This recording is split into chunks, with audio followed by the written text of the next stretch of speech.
انځورګر شاعر اومان نیازی وایي چې کله ناکله خلک ورته وایي چې د ده په دې یا هغه شعر یې سر نه دی خلاص شوی. کره کتونکي په دې باور دي چې عالي هنر هغه نه دی چې ټول عوام به سر ورته خوځوي او خوشوي به یې، ځکه چې د ذوق مسله ده. هر اثر د هر ذوق لپاره نه دی، خصوصا نن سبا چې ورځ تر بلې په هنر کې اختصار ته تمایل په زیاتېدو دی.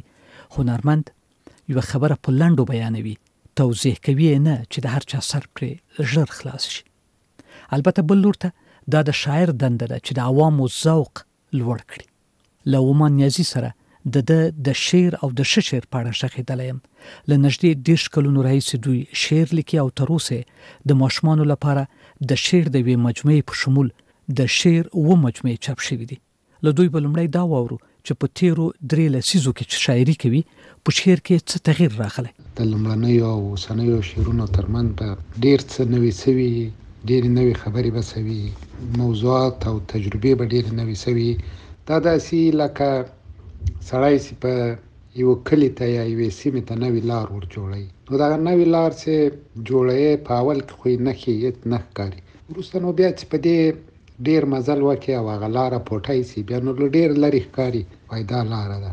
شاعري هم همداسې ده چې عمر تیر سي، سړی تجربې وکړي، نو بیا یې ځینو باریکیو ته پام کېږي او ځینې مسایلو سره یې دلچسپي ډېرېږي او یو څه د ځان د بیانولو جرأت پیدا کوي.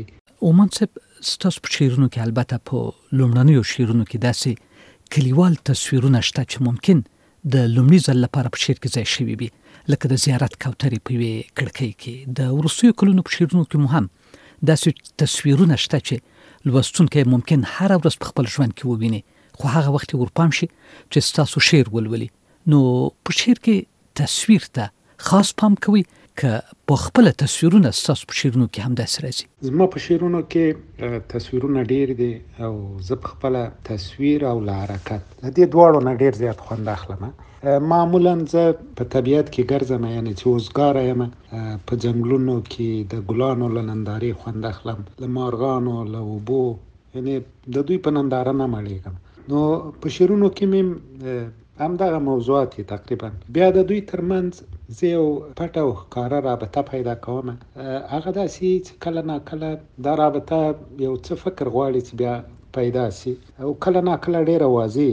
ما چې به پخوا هم شعرونه لیکل، البته اوس هم چې لیکم، یو نیم وخت خلک ما ته وایي په دې زه پوه نه شوم دا به څنګه وي. البته زه یو بل کارم له دې سره کوم. مثلا د پاڼې یو حرکت ته ممکن د هغې ځای بدل کړم، دا یو بل چېرته پیوند کړم. نو په دغسې مواردو کې کله ناکله یو مشکل پیدا سي.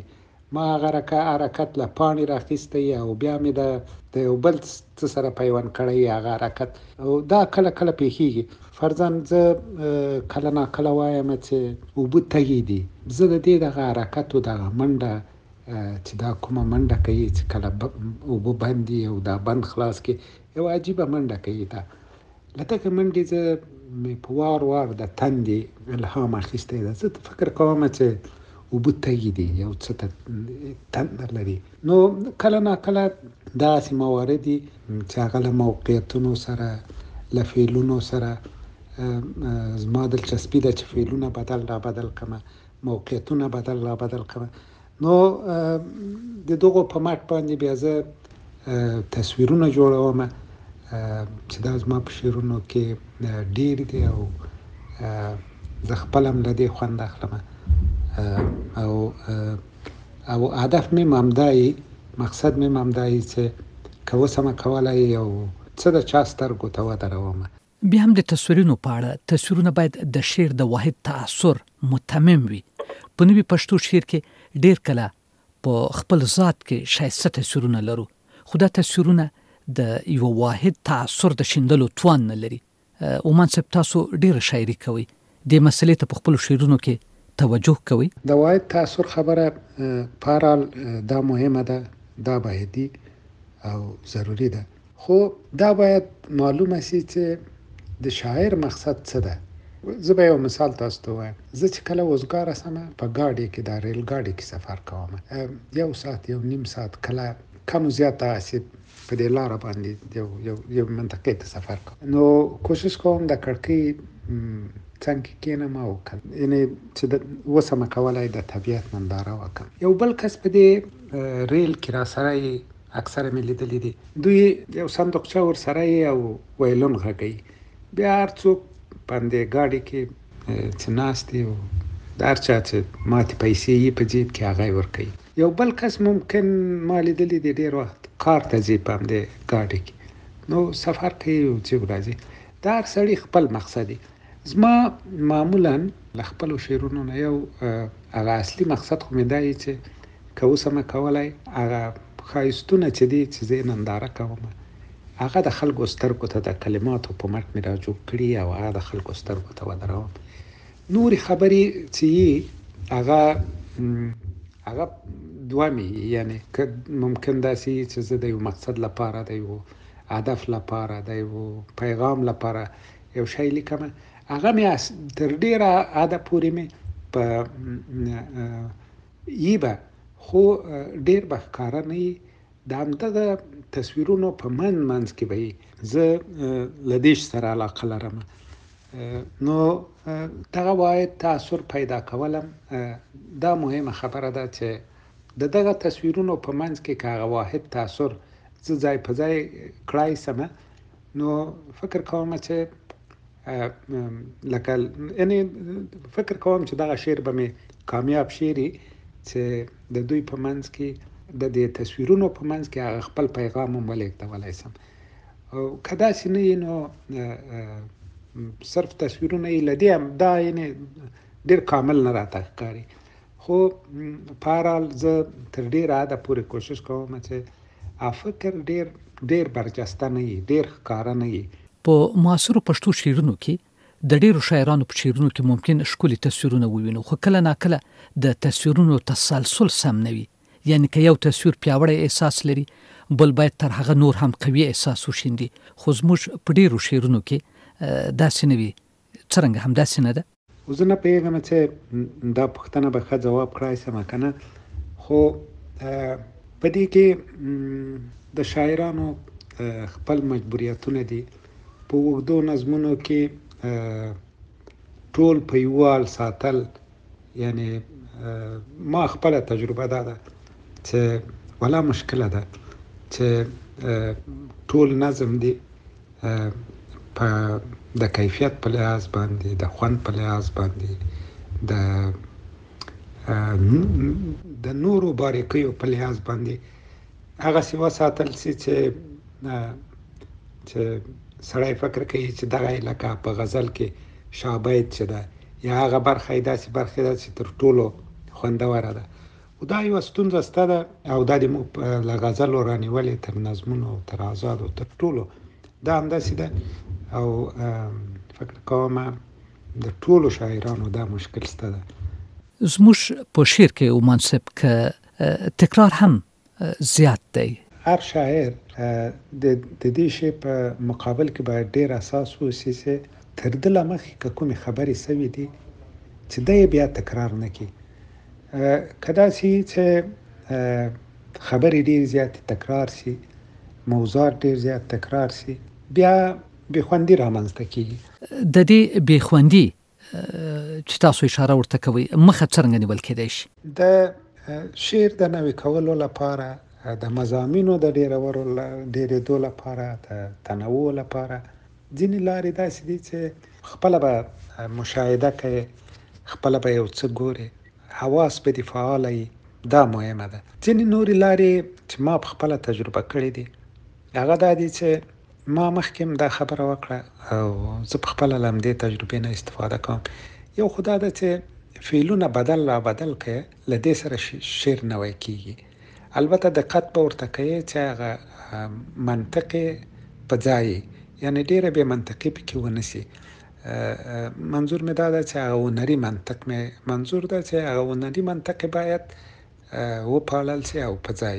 مثلا زه اوبه څښم، دغه د څښاکو فعل یو بل شي ته چې هغه یې نه څښي هغه ته ورکو یو بل حرکت ته، یو بل موجود ته، یو بل څه ته چې فکر کوو، مثلا که ووایو چې شمال دی او شمال مثلا موږ معمولا وایو شمال لګي، نو که موږ ووایو چې شمال والوت، باد رالوتی، دا یو څه ورسره ونري کېږي. خو تر دې زیات هم په همدې برخه کې موږ کار کولی سو، یعنی دغه نور فعلونه هم د دې الوتو د لګېدو په ځای کارولی سو. بل څه چې زه فکر کوم شعر ورسره نوی کېږي، هغه د یو څه حرکت په بل څه پورې کول دي. یو صفت چې ده له یو شي نه راخیستی بل شي ته ورکړی، هغه له هغه سره شعر نوی کېږي. بله خبره یې چې دا باید هر شاعر تر ډېره اندازې پورې د دې شي په مقابل کې اساس اوسي چې کومې خبرې چې نورو شاعرانو کړي دي او بیخي ډېرې سوي دي.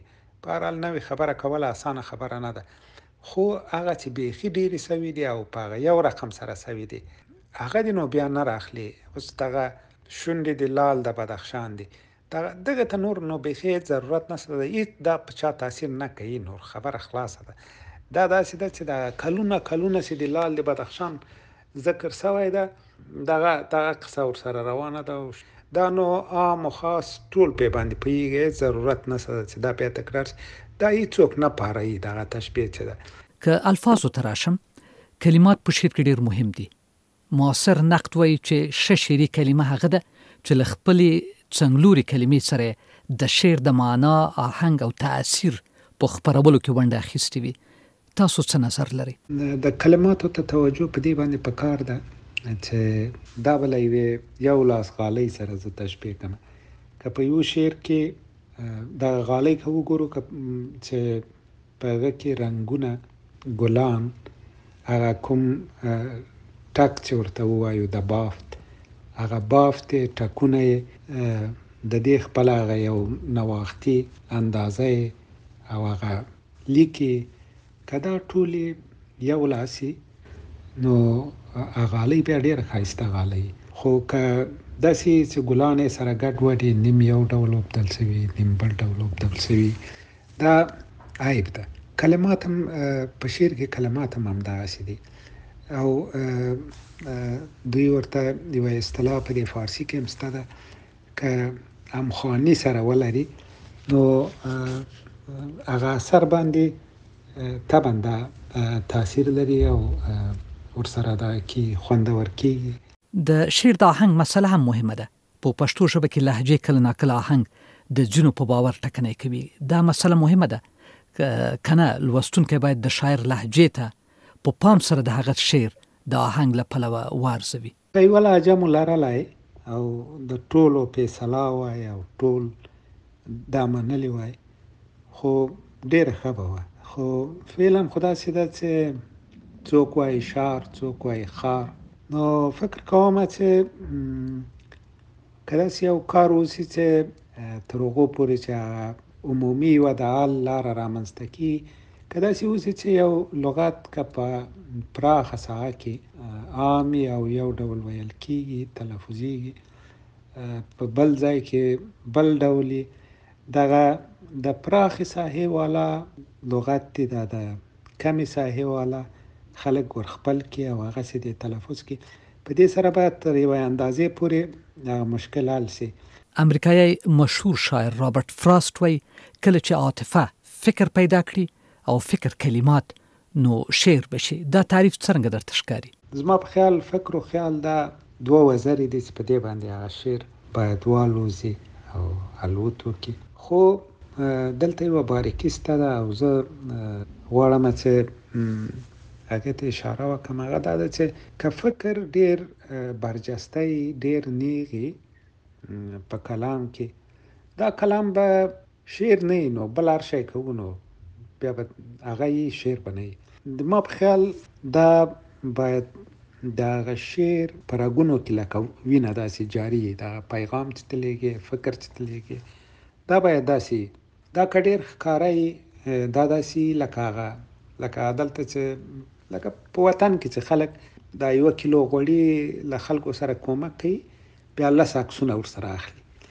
نو که فکر ډیر برجسته سو په شعر کې هغه بیا داسې کېږي لکه دا د غوړیو عکسونه. سړی چې شعر ولولي باید دغسې یوه نتیجې ته ورسېږي. دا د تصویرونو په مټ، د نورو صنایعو بدایعو په مټ باندې دا باید ارائه سي، نه داسې چې نیغې خبرې وسي. نیغې خبرې به شعریت ته بیا تاوان رسوي، هغه به شعر نه وي، بیا بل شي.